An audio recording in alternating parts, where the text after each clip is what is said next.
On the night of October 14th, 2008, traffic cameras along Highway 17 in Northern California recorded a sedan slowing at mile marker 62. The car's hazard lights blinked twice, then went dark. At 6:12 a.m. the next morning, a jogger found a man's body down an embankment, half hidden by fennel and wet leaves. He had no wallet, no phone, and no identification, only a crescent-shaped scar on his left wrist and red clay packed beneath his fingernails. The victim became known as John Doe 62.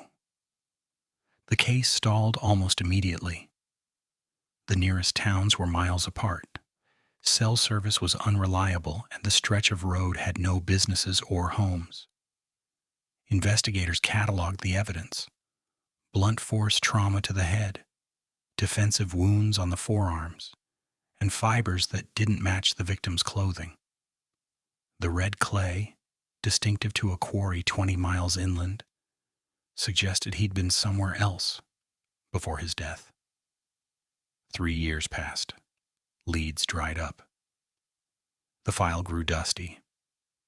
Then, in the summer of 2011, a woman named Maribel Torres walked into a police station 2 counties away. She was shaking, her voice thin. She said she had information about a man who died by the road with the fennel. She wouldn't give details at first, only that she couldn't sleep anymore. Maribel had been a waitress at a roadside diner near the quarry in 2008. She remembered a regular customer, a quiet man who paid in cash and never stayed long. One night, she saw him arguing with another man in the parking lot, a man she recognized as her ex-boyfriend, Evan Pike. Evan was volatile, recently fired from the quarry after an injury. Maribel said the 2 men fought, and she heard a sickening crack. Evan panicked. He asked for help. Maribel said she refused. She watched Evan drag the injured man into a car and drive away toward Highway 17. Detectives reopened the case. They tracked Evan Pike, now living under a different last name in Arizona. When confronted, he denied everything.